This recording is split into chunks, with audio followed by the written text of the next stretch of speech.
آج کے شو میں اسرائیل حماس جنگ کا خطے کے دوسرے ملکوں میں پھیلنے کا کتنا خطرہ ہے؟ اس جنگ کے پھیلنے کی صورت میں پاکستان کیسے متاثر ہو سکتا ہے؟ بات کریں گے آج کے شو میں۔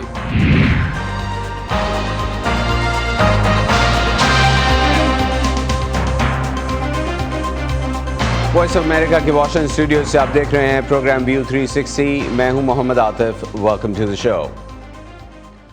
اسرائیل کی حماس کے خلاف جنگ اب تیسرے مہینے میں داخل ہو چکی ہے، جبکہ اسرائیل کے وزیر دفاع نے گزشتہ روز کہا کہ اسرائیلی فوجیں اس وقت 6 مختلف محاذوں پر لڑ رہی ہیں۔ اس دوران یہ خدشہ مزید بڑھتا جا رہا ہے کہ اسرائیل حماس جنگ خطے کے دوسرے ملکوں تک پھیل سکتی ہے اور شاید پورے خطے کو اپنی لپیٹ میں لے سکتی ہے۔ عالمی برادری میں خاص طور سے بحیرہ احمر سے ہونے والی تجارت کے بارے میں خدشات میں اضافہ ہو رہا ہے۔ گزشتہ روز بھارتی دارالحکومت دلی میں اسرائیلی سفارت خانے کے باہر ایک بم دھماکہ ہوا، جس میں کوئی جانی نقصان نہیں ہوا۔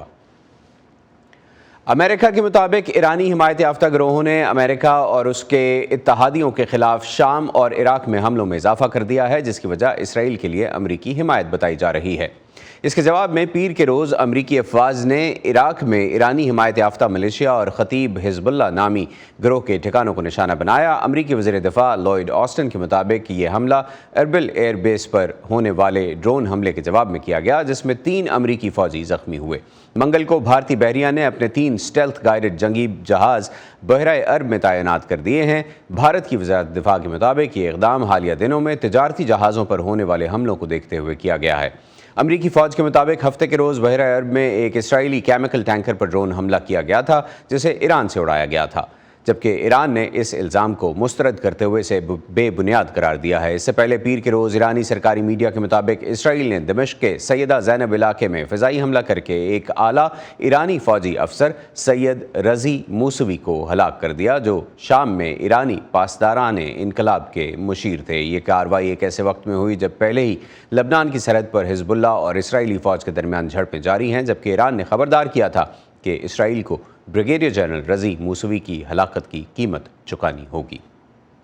خطے میں رونما ہونے والے واقعات پر اسرائیل، ایران اور امریکہ نے کس طرح کے رد عمل کا اظہار کیا، آئیے دیکھتے ہیں۔ ہم کئی محاذوں پر لڑی جانے والی جنگ میں ہیں اور 7 اطراف سے حملوں کی زد میں ہیں: غزہ، لبنان، شام، مغربی کنارہ، عراق، یمن اور ایران۔ ہم ان خطروں میں سے 6 کے حملوں کا پہلے ہی جواب دے چکے اور ان پر کارروائی کر چکے ہیں، اور میں یہاں یہ انتہائی واضح طور پر کہتا ہوں کہ کوئی بھی جو ہمارے خلاف کارروائی کرے گا وہ ہمارا ایک ممکنہ ٹارگٹ ہوگا۔ کسی کے لیے کوئی معافی نہیں ہے۔ بحیرہ احمر میں اتحاد سے متعلق میرے خیال سے اس اتحاد کو بنانے کی کوشش سے پہلے، جو کہ موجودہ صورتحال میں کوئی مدد نہیں دے گا، امریکیوں کو غزہ کے باسیوں کی نسل کشی، جنگی جرائم، انسانی محاصرے اور جبری دربدری کو اور اسرائیل کی جھوٹی سلطنت کے انہیں مصر اور اردن منتقل کرنے کے خواب کو روکنا چاہیے، جبکہ فلسطین کی حمایت کے لیے ہمارا موقف واضح ہے۔ دوسروں کے اقدامات کے لیے ایران کے حمایت یافتہ گروپس کو الزام دینا درست نہیں۔ خطے میں ہمارا کوئی پراکسی گروپ نہیں۔ یہ سمجھنا انتہائی اہم ہے کہ حوثی صرف ایک ملک کو نشانہ نہیں بنا رہے، وہ واقعی میں انٹرنیشنل کمیونٹی پر حملہ کر رہے ہیں، اور وہ دنیا میں ملکوں کی معاشی بھلائی اور خوشحالی پر حملہ کر رہے ہیں۔ تو وہ حقیقتاً بین الاقوامی شاہراہ جو کہ بحیرہ احمر ہے، اس کے ڈاکو بن چکے ہیں۔ لہٰذا آپریشن پراسپیرٹی گارڈین ایک طرح سے ہائی وے پیٹرول کا کام کرے گا۔ یہ اس انتہائی اہم انٹرنیشنل بحری گزرگاہ سے گزرنے والے تجارتی بحری جہازوں کو بوقت ضرورت مدد دینے اور جوابی کارروائی کے لیے بحیرہ احمر اور خلیج عدن کا گشت کرے گا۔ اس بارے میں مزید بات کرنے کے لیے چلتے ہیں اسرائیل کے شہر تل ابیب، جہاں سے صحافی ہریندر مشرا اس وقت ہمیں جوائن کر رہے ہیں اسکائپ کے ذریعے۔ ہریندر، بہت شکریہ، آپ ہمارے ساتھ ہیں اور آئی ہوپ آپ ہماری آواز سن پا رہے ہیں۔ یہ بتائیے کہ اسرائیلی وزیر دفاع نے جو بیان دیا کہ انہوں نے کہ اسرائیل کو 7 محاذوں پر اس وقت لڑائی کا سامنا ہے، جس میں سے 6 محاذوں پر وہ کارروائیاں کر رہے ہیں، تو باقی فرنٹس پر کس قسم کی فوجی کارروائیاں ہو رہی ہیں؟ جی دیکھیں، انہوں نے جن 7 محاذوں کا ذکر کیا اس میں ایک جو ہے فرنٹ جو کہ عراق کا فرنٹ ہے اس کو بات دے دے تو ان کا یہ کہنا تھا کہ چاہے وہ ایران ہو یا پھر حوثی ہوں یا ادھر شام، لیبنان کی شدت پسند تنظیم حزب اللہ، غزہ اور غرب اردن، ان 6 کا جو ہے وہ ذکر کر رہے تھے۔ اس میں غرب اردن بھی شامل ہے، اور ان کا یہ کہنا ہے کہ ان 6 فرنٹس پر تو وہ لڑائی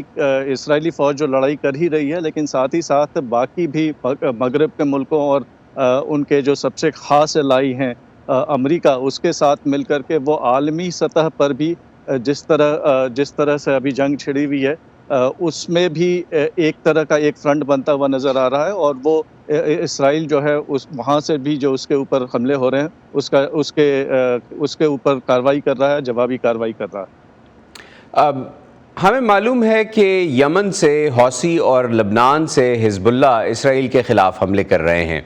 اسے اور کہاں سے خطرہ ہو سکتا ہے اور ایسی صورت میں اسرائیل کہاں کارروائی کرے گا؟ دیکھیں، اسرائیل میں جو ہے ایک بات کو لے کر کے لگاتار یہاں پر خدشات نظر آئے ہیں کہ جس طرح سے اسلامی دنیا یا پھر مغرب کے بھی کئی ملکوں میں مظاہرے مسلسل ہوتے رہے ہیں اسرائیل کے خلاف، اس سے اسرائیل کہتا رہا ہے کہ اینٹی سیمیٹزم کا ایک نیا دور جو ہے وہ اسرائیل کو لگتا ہے کہ شروع ہو چکا ہے، اور ایسے میں اسرائیل جو ہے اور اسرائیل کی جو یہاں پر قومی سیکیورٹی کونسل ہے وہ بھی لگاتار اپنے شہریوں کو بھی وہ اتحاد برتنے کے لیے کہہ رہے ہیں، اور کہہ رہے ہیں کہ اسرائیل جو ہے اسے ہمیشہ جو ہے الرٹ رہنا ہوگا، اور الرٹ رہنے کے ساتھ ساتھ یہ بھی طے کرنا ہوگا کہ وہ کسی بھی جگہ پر جو ہے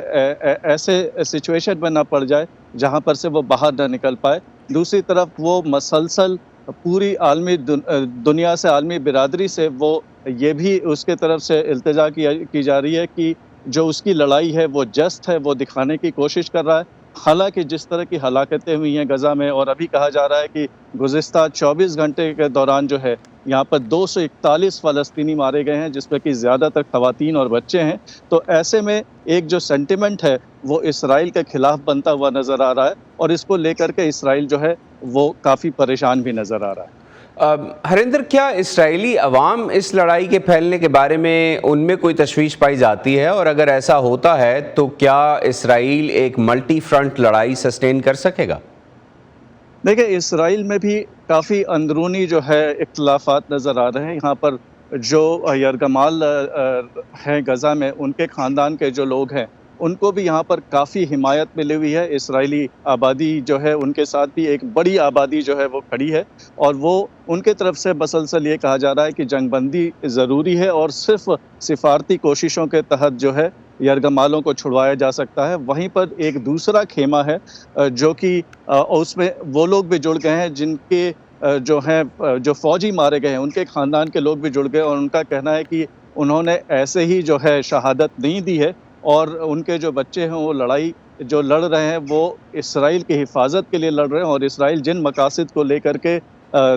غزہ میں داخل ہوا تھا ان میں جب تک پوری طرح سے مکمل اسے کامیابی نہیں ملتی تب تک یہ لڑائی جو ہے وہ یہ جاری رہنی چاہیے۔ اور اسرائیلی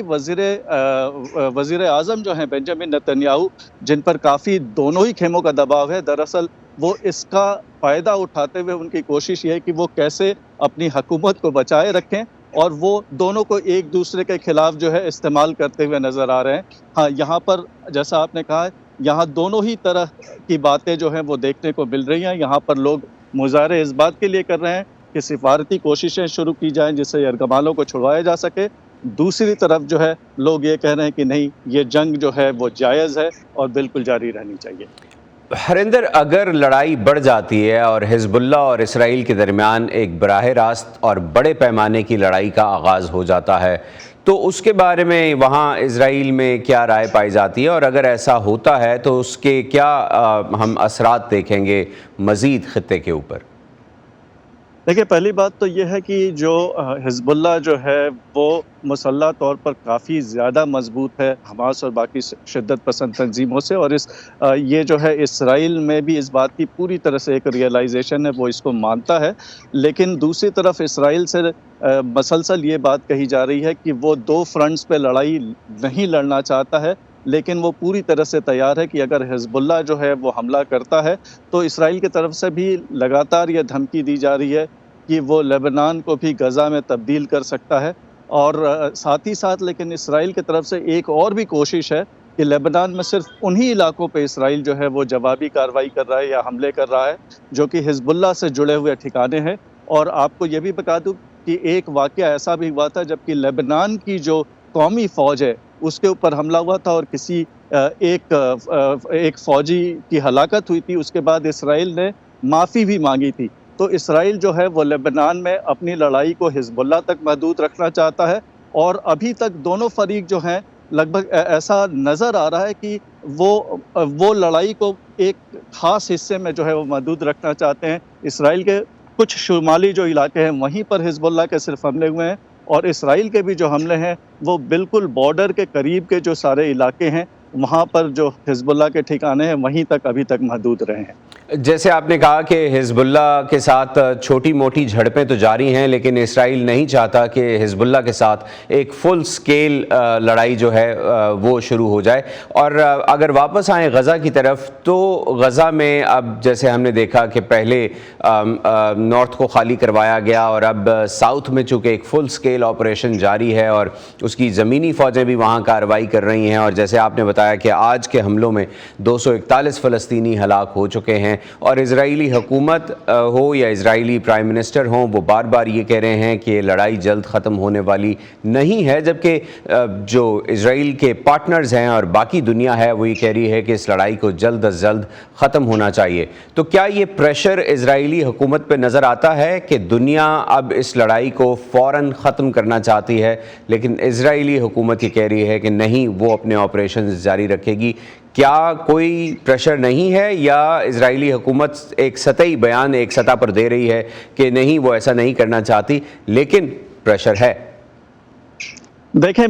دباؤ تو بے حد جو ہے وہ دیکھنے کو مل رہا ہے کہ پہلے سے کافی دباؤ جو بڑھتا جا رہا ہے. اور یہاں پر ابھی کنگ عبداللہ جو ہیں وہ بھی مصر گئے ہوئے ہیں، فلسطینی انتظامیہ کے رہنما بھی وہاں جانے والے ہیں، اور مذاکرات بھی جو ہیں وہ پیرللی چل رہے ہیں. عالمی برادری کا دباؤ بڑھ رہا ہے، جس طرح سے سلامتی کونسل میں قرارداد جو پاس ہوا اس کا بھی دباؤ ہے. اس کے پہلے جنرل اسمبلی میں 153 ملکوں نے جو ہے وہ اسرائیل کے خلاف ووٹ کیا تھا، اس کا بھی دباؤ بنا ہوا ہے. لیکن اہم بات یہ ہے کہ جب تک امریکا کا سپورٹ، امریکہ اسرائیل کے حمایت میں کھڑا ہے، تب تک اسرائیل جو ہے اپنی کارروائی کو آگے بڑھا پائے گا. اب خاص بات یہ بھی ہے کہ امریکہ کے طرف سے بھی اسرائیل پر کافی دباؤ بڑھتا جا رہا ہے. امریکہ بھی کہہ رہا ہے کہ جس طرح سے عالمی برادری اسرائیل کے خلاف ہوتی جا رہی ہے، اس کے مد نظر اسرائیل کو جنگ سے جو ہیں تعلقات، جو حکمت عملی ہے اس کو بدلنا ہوگا، اور اسرائیل پر دباؤ ڈال رہا ہے کہ وہ ٹارگیٹڈ جو ہے وہ حملے کرے، نہ کہ وہ ابھی جس طرح سے لگاتار وہ بمباری کرتا رہا جس میں کہ عام جو فلسطینی شہری ہیں وہ مارے جا رہے ہیں، خواتین اور بچے مارے جا رہے ہیں. وہ جو ہے وہ امریکہ بھی جو ہے اس کے خلاف عالمی برادری ہوتی نظر آ رہی ہے. میں آخر میں آپ سے جاننا چاہوں گا کہ دلی میں اسرائیلی سفارت خانے کے باہر ہونے والے IED بلاسٹ پر اسرائیل میں کیا رد عمل ہے؟ جی، یہاں پر نیشنل سیکیورٹی کونسل کی طرف سے ایک ٹریول ایڈوائزری جاری کی گئی ہے، جس میں کہ کہا گیا ہے کہ اسرائیلی شہری خاص کر کے جو نئی دلی میں ہیں، وہ ان کو ہدایت دی گئی ہے کہ وہ عوامی جو ہے مقامات وہاں پر نہ جائیں. ان کی کوشش یہ رہے کہ وہ مالز ہوں، ہوٹلز ہوں، پارٹیز ہوں، بازار ہوں، اس طرح کی جگہوں پر وہ بالکل نہ جائیں. اور اگر وہ جاتے بھی ہیں تو اس بات پر وہ غور کریں کہ وہ کسی بھی اس طرح کے سمبلز کا استعمال نہ کریں جس سے کہ ان کی شناخت ہو سکے کہ وہ یہودی ہیں یا وہ اسرائیلی ہیں. تو ظاہر ہے کہ اس کو لے کر کے یہاں پر کافی جو ہے لوگ پریشان نظر آ رہے ہیں، اور یہ بھی صاف طور پہ کہا نہیں جا رہا ہے کہ اس کے لیے کون ذمہ دار ہے. لیکن جب بھی اس طرح کے حملے ہوتے ہیں تو اسرائیل کا اشارہ ہمیشہ ایران کی اور ہوتا ہے، اور خاص کر کے اس لیے بھی کیونکہ جیسا کہ آپ پہلے بھی کہہ رہے تھے کہ جس طرح سے رازی موساوی کی ہلاکت ہوئی ہے شام میں، اور اس کے بعد ایران نے جو ہے اسرائیل کو دھمکی دی ہے، اس کے مد نظر بھی یہاں پر جو ہے لوگوں کو کہا جا رہا ہے، اسرائیلی شہریوں کو، کہ وہ ہدایت برتیں، اور اگر انہیں یہ کہا جا رہا ہے کہ وہ غیر ضروری بیرون ملک جو فورن ٹریولز ہیں اس سے گریز کریں، اور جہاں تک ہو سکے وہ اسرائیل میں ہی رہیں. جی، بہت شکریہ ہریندر، آپ نے ہمیں جوائن کیا. مزید آگے بڑھتے ہیں اور اسی ٹاپک پر بات کرتے رہیں گے. اب ہم بات کرتے ہیں قطر میں، دوحہ میں اس وقت ہمارے ساتھ موجود ہیں تجزیہ کار اسامہ بن جاوید، اور ان سے بات کرتے ہیں کہ اس جنگ کے خطے میں پھیلنے کے خطرات میں اضافہ ہو رہا ہے، اور اگر ایسا ہوا تو کیا ہوگا؟ اور اسامہ حال ہی میں اس جنگ کو کور کر کے واپس دوحہ پہنچے ہیں۔ اسامہ بہت شکریہ، آپ ہمیں جوائن کر رہے ہیں۔ حزب اللہ اور اسرائیل کے درمیان ایک بڑی لڑائی کا خطرہ تو موجود ہے اور عرب ملکوں میں اس جنگ کے پھیلنے کا خطرہ بھی ہے، تو عرب ملکوں میں اس بارے میں کیا سوچ پائی جا رہی ہے؟ دیکھیے، دو مختلف باتیں ہیں۔ ایک تو وہ سوچ ہے جو آپ کو عرب ممالک کی سڑکوں پر ملتی ہے، اور ایک وہ سوچ ہے جو آپ کو برسر اقتدار طبقوں کی ملتی ہے۔ یاد رہے کہ اب سے چند ماہ پہلے ابراہیم اکارڈز پہ بڑی تیزی سے پیش رفت جاری تھی، اور لوگوں کا کہنا تھا کہ غالباً سعودی عرب بھی اس معاہدے میں شامل ہو جائے گا جس میں اسرائیل کو تسلیم کر لیا جائے گا اور تعلقات بڑھائے جائیں گے۔ اور آج اس وقت شدید غم و غصہ پایا جاتا ہے عرب ممالک کی تمام سڑکوں پر، اور اب تقریباً 3 مہینے ہونے کو ہیں، اور اسرائیلی بربریت کی وجہ سے وہاں پہ لوگوں کا یہ کہنا ہے کہ جہاں پہ سفارت خانے موجود ہیں یا قونصل خانے موجود ہیں انہیں بھی بند کیا جائے۔ لوگوں کا یہ کہنا ہے کہ اسرائیل سے تعلقات کو ختم کیا جائے، اور وہ یہ ڈیمانڈ کر رہے ہیں اپنی حکومتوں سے کہ وہ کچھ کریں۔ اور اس کی وجہ سے آپ کو نظر آئے گا کہ گزشتہ چند ماہ میں حکومتوں کے موقف بھی خاصے سخت ہوتے ہوئے نظر آئے ہیں، چاہے وہ سعودی عرب ہو، چاہے وہ اردن ہو، جہاں پہ اسرائیل کی بربریت، جہاں پہ ایک لیگل آکوپیشن اور اس طرح کے الفاظ کا استعمال کیا جا رہا ہے جو کہ اسرائیل کے حامیوں سے انہیں توقع نہیں تھی۔ اور یقیناً اس میں جو عرب ملکوں میں غم و غصہ ہے اس کی صرف یہ وجہ نہیں ہے کہ ان کی حکومتیں کچھ نہیں کر پا رہی ہیں اور اسرائیل کی طرف سے مظالم کا سلسلہ جاری ہے، بلکہ ایک بڑی وجہ یہ بھی ہے کہ انہیں بین الاقوامی طاقتوں سے کسی قسم کی امید نہیں نظر آتی کہ وہ انسانی حقوق کے وہ جو علمبردار بنتے تھے، جن لوگوں نے یہ بات کی کہ انٹرنیشنل لا کیا ہے، وار کرائمز کیا ہوتے ہیں، اور آج سے چند سال پہلے بڑی شدت سے بات کرتے تھے جب روس نے یوکرین پر جارحیت کا مظاہرہ کیا، اور اب وہ تمام ممالک اس وقت دوسری جانب نظر آتے ہیں جہاں پہ انہیں تمام چیزیں نہیں نظر آ رہی۔ تو یقیناً اس کے پھیلنے کے خدشات تو موجود ہیں اور پہلے دن سے موجود ہیں، اور بارہا یہ عرب حکومتوں کی طرف سے اسرائیل کو اور امریکہ کو باور کرایا جا چکا ہے کہ اگر آپ نے اپنی روش نہیں بدلی تو پھر یہ معاملات ہم سب کے ہاتھ سے نکل سکتے ہیں۔ کیا عرب دنیا اس بارے میں فکر مند ہے کہ اسرائیل اور ایران کے درمیان کوئی براہ راست محاذ کھل سکتا ہے؟ کیونکہ پیر کے روز ہی اسرائیل نے جنرل موسفی جو کہ ایک ایرانی بریگیڈیئر جنرل تھے ان کو ہلاک کیا ہے۔ جی دیکھیے، یہ خدشات تو اسرائیل ہمیشہ سے ظاہر کرتا رہا ہے، اور چونکہ اب براہ راست ان لوگوں کو چن چن کر نشانہ بنایا جا رہا ہے جو ایران کی طرف سے ملوث ہیں۔ ایران کی اگر آپ دیکھیے عرب سپرنگ کے بعد بڑی تیزی سے اس نے اپنے اثر و رسوخ کو بڑھایا ہے، چاہے وہ عراق کے مزاحمت پسند گروپس ہوں، چاہے وہ لبنان ہو یا شام ہو، ایران کا آپ پہ ایک بڑا خطے میں اثر و رسوخ نظر آتا ہے۔ بظاہر ایسا نہیں معلوم ہوتا ہے کہ اسرائیل اور ایران کسی قسم کی براہ راست جنگ میں شامل ہوں گے، چونکہ گو کہ ان دونوں ممالک نے تسلیم نہیں کیا، لیکن یہ بڑا خدشہ ہے کہ ان دونوں ممالک کے پاس کیمیائی ہتھیار یا نیوکلیئر ہتھیار موجود ہیں جس سے ایک بڑا سانحہ جنم لے سکتا ہے۔ تو ابھی تک اس طرح کی انڈیکیشن تو نہیں ہے کہ یہ براہ راست کسی جنگ میں ملوث ہوں گے، بلکہ ایران کے جو زیر اثر گروپس ہیں جس میں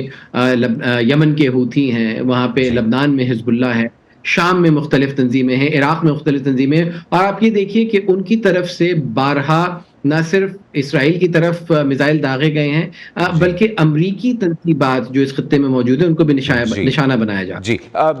اسامہ، میں اینڈ میں جاننا چاہوں گا کہ کیا وجہ ہے، اور آپ نے ذکر بھی کیا ہوتی اٹیکس کا اور یہ بحیرہ احمر میں بھی ہو رہے ہیں، تو کیا وجہ ہے کہ وہاں سیکیورٹی کے لیے خطے کی کسی بڑی طاقت نے امریکن کولیشن کو جوائن نہیں کیا؟ کیا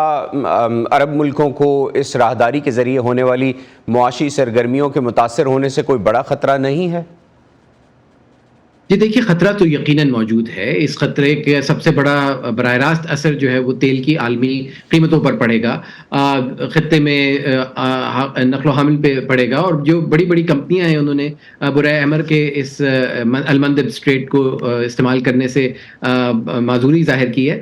لیکن جیسا کہ میں نے آپ سے پہلے کہا کہ دو مختلف چیزیں ہیں، عرب ممالک اور ان کے ریاکشنز جو کہ اسرائیل کی طرف اپنی رضامندی رکھتے ہیں، اسرائیل سے تعلقات کے خواہاں ہیں، اور دوسری جانب ان کی عوام کا وہ پریشر جو شاید ابراہیم اکارڈز میں وہ مس کیلکولیٹ کر گئے تھے، وہ بھی امریکہ بھی اور اسرائیل بھی، جبکہ ان کو یہ خیال تھا کہ ان کی عوام ان کے ساتھ ہوگی، جبکہ اس وقت بے تحاشا پریشر آپ کو تمام عرب ممالک میں نظر آ رہا ہے کہ ان کی سڑک جو ہے وہ چاہتی ہے کہ اسرائیل کی طرف سے مظالم کا سلسلہ بند کیا جائے۔ بہت شکریہ اسامہ، آپ ہمیں جوائن کر رہے تھے۔ عرب ملکوں کا جو ریاکشن رہا ہے اب تک اور جو خطرہ ہے اس لڑائی کا باقی خطے میں بڑھنے کا، اس پر بات کر رہے تھے۔ بہت شکریہ آپ نے ہمیں جوائن کیا۔ غزہ میں اسرائیلی فوجی حملوں کی وجہ سے علاقے کی تقریباً 24 لاکھ آبادی میں سے 19 لاکھ فلسطینی شہری بے گھر ہو چکے ہیں، اور اقوام متحدہ کے خوراک کے ادارے فوڈ اینڈ ایگریکلچر آرگنائزیشن کی رپورٹ کے مطابق غزہ کی پٹی کی پوری آبادی کو خوراک کی کمی کا سامنا ہے۔ اسرائیلی بمباری، املاک اور بنیادی شہری ڈھانچے کی تباہی، طبی اور بنیادی سہولتوں کی کمی اور بیماریوں کے بیچ غزہ کے شہری کن حالات میں زندگی بسر کر رہے ہیں، آئیے دیکھتے ہیں اس رپورٹ میں۔ غزہ کے حماس کے زیر انتظام محکمہ صحت کے مطابق غزہ پر اسرائیلی حملوں میں اب تک 20,000 سے زیادہ اموات ہوئی ہیں اور 54,500 سے زیادہ لوگ زخمی ہیں۔ یونیسیف کے مطابق اسرائیل اور حماس کی اس جنگ میں سب سے زیادہ متاثر عورتیں اور بچے ہیں۔ مسلسل فضائی حملوں سے بچ جانے والوں کے لیے کوئی محفوظ جگہ نہیں ہے۔ حال ہی میں عالمی ادارہ صحت کے نمائندوں نے غزہ کے سب سے بڑے ہسپتال الشفا اور دیگر ہسپتالوں کا دورہ کیا اور ادویات اور ضرورت کا دوسرا سامان پہنچایا۔ اب بھی وہاں مکمل بدحالی کا عالم ہے، لوگ فرشوں پر پڑے ہیں، چلنا تقریباً ناممکن ہے۔ ڈاکٹرز اور نرسیں انتہائی نازک کیسز بالکل سنبھال نہیں پا رہے۔ لوگ التجا کر رہے ہیں کہ انہیں اپنے مرتے ہوئے بیٹے بیٹیوں کے لیے خون کی ضرورت ہے۔